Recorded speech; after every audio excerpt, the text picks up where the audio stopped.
कभी सोचा है कि भारत के हाई कोर्ट्स आखिर ये काम कैसे करते हैं? इनकी शक्ति का सोर्स क्या है? जवाब हमारे संविधान में ही छिपा है। और आज हम उसी ब्लूप्रिंट को समझने वाले हैं जो इन्हें चलाता है। तो सवाल यही है, हमारे देश की सबसे पावरफुल स्टेट कोर्ट्स के लिए आखिर वो कॉन्स्टिट्यूशनल रूल बुक है क्या? चलिए सीधे इसी में उतरते हैं और पता लगाते हैं। अच्छा, हाई कोर्ट को समझने के लिए हमें संविधान के एक बहुत ही स्पेसिफिक चैप्टर को देखना होगा। ये है आर्टिकल्स 214 से लेकर 231 तक। और ये सारे के सारे आर्टिकल्स सिर्फ और सिर्फ इन्हीं अदालतों पर फोकस करते हैं। आज की हमारी चर्चा को हमने 5 आसान हिस्सों में बांटा है। हम देखेंगे कि ये ब्लूप्रिंट है क्या, हाई कोर्ट्स बनते कैसे हैं, जजेस कौन होते हैं, इनकी पावर्स क्या हैं, और आखिर में ये पूरा ढांचा इतना मजबूत क्यों है। तो चलिए सबसे पहले बात करते हैं न्याय के इस खाके की। समझते हैं कि इसकी संवैधानिक नींव आखिर है क्या। ये बात सोचने में कितनी कमाल की है ना, कि सिर्फ 18 आर्टिकल्स, ये 18 छोटे छोटे अनुच्छेद भारत की सबसे पावरफुल कोर्ट्स में से एक की पूरी स्ट्रक्चर, पावर और फंक्शनिंग को डिफाइन करते हैं। मतलब कितना एफिशिएंट और सोचा समझा डिजाइन है ये। ओके, तो अब आते हैं दूसरे हिस्से पर। ये तो हो गई प्लान की बात, पर असल में हाई कोर्ट्स की स्थापना होती कैसे है, चलिए देखते हैं। देखिए, इसकी शुरुआत होती है एक बहुत ही सिंपल से रूल से। आर्टिकल 214 कहता है, there shall be a high court for each state. मतलब हर राज्य के लिए एक हाई कोर्ट होगा। बिल्कुल सीधी सी बात है ना।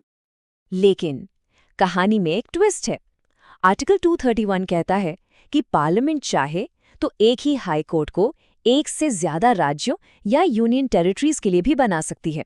और ये बहुत ही प्रैक्टिकल सॉल्यूशन है। सोचिए, खासकर छोटे छोटे राज्यों के लिए।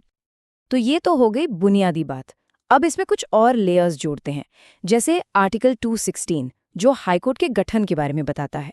फिर है आर्टिकल 215 जो कहता है कि high courts courts of record होंगे। अब इसका मतलब क्या है? इसका सीधा सा मतलब है कि इनके फैसले और कार्यवाही को ऑफिशियली रिकॉर्ड किया जाता है और वो एक लीगल प्रेसिडेंट यानी एक मिसाल बन जाते हैं। ठीक है, स्ट्रक्चर तो बन गया, लेकिन कोई भी अदालत सिर्फ दीवारों से नहीं बनती, वो बनती है जजों से। तो अब बात करते हैं उन लोगों की जो इस पावर को वील्ड करते हैं, यानी न्यायपीठ के संरक्षकों की। देखिए, एक हाई कोर्ट जज की पूरी जर्नी को संविधान ने बहुत बारीकी से डिफाइन किया है।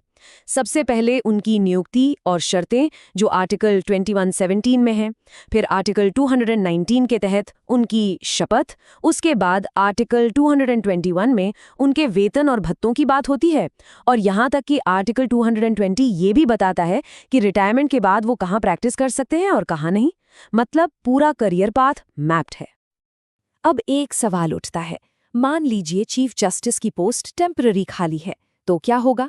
या फिर कोर्ट में अचानक केसेस का बोझ बहुत बढ़ गया, तो क्या काम रुक जाएगा? नहीं, हमारे संविधान में इसके लिए भी प्रोविजंस है। आर्टिकल 223 के तहत एक्टिंग चीफ जस्टिस अपॉइंट किए जा सकते हैं, और आर्टिकल 224 के तहत एडिशनल और एक्टिंग जजेस, ताकि न्याय का पहिया कभी ना थमे।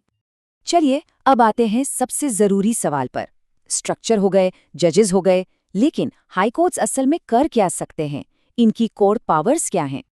हाई कोर्ट्स की शक्तियों को समझने से पहले एक बहुत इंपॉर्टेंट टर्म को समझना जरूरी है, रिट। रिट क्या है? ये कोर्ट का एक फॉर्मल रिटन ऑर्डर होता है। इसे एक तरह की सुपर पावर समझिए, जिसका इस्तेमाल मौलिक अधिकारों की रक्षा के लिए किया जाता है। ये सरकार या किसी भी अथॉरिटी को कुछ करने या न करने का आदेश दे सकता है। तो ये है हाई कोर्ट का कॉन्स्टिट्यूशनल टूलकिट।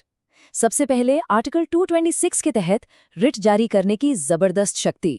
फिर आर्टिकल 227 के तहत अपने राज्य की सभी निचली अदालतों पर सुपरिंटेंडेंस यानी अधीक्षण की शक्ति, मतलब वो सब पर नजर रखते हैं। आर्टिकल 2028 उन्हें ये पावर देता है कि वो किसी सबऑर्डिनेट कोर्ट से कोई केस अपने पास ट्रांसफर कर सकते हैं। और आर्टिकल 229 उन्हें अपने स्टाफ और खर्चों पर भी कंट्रोल देता है। अगर इन शक्तियों को देखें तो दो चीजें सबसे ज्यादा स्टैंड आउट करती हैं। एक है आर्टिकल 226 के तहत रिट जारी करने की शक्ति, जिसका इम्पैक्ट बहुत गहरा और टारगेटेड होता है, और दूसरी है आर्टिकल 227 के तहत अधीक्षण की शक्ति, जिसकी पहुंच बहुत व्यापक है। ये पूरे स्टेट जुडिशरी को कवर करती है।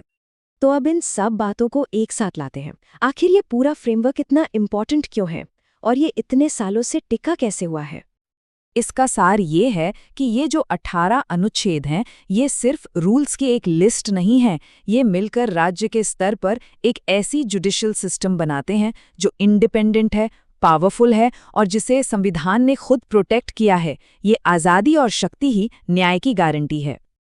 तो जैसा कि यहाँ कहा गया है, स्ट्रक्चर और स्टाफिंग से लेकर जुरिस्डिक्शन और अथॉरिटी तक संविधान भारत के हाई कोर्ट्स के लिए एक कंप्लीट फ्रेमवर्क देता है। हर चीज सोची समझी है। तो आखिर में ये सवाल बचता है कि कैसे कैसे 75 साल पुराना एक संवैधानिक ब्लूप्रिंट आज 21वीं सदी में भी न्याय सुनिश्चित कर रहा है। ये दिखाता है कि हमारे संविधान निर्माताओं की सोच कितनी दूरदर्शी थी। वाकई प्रभावशाली है ना?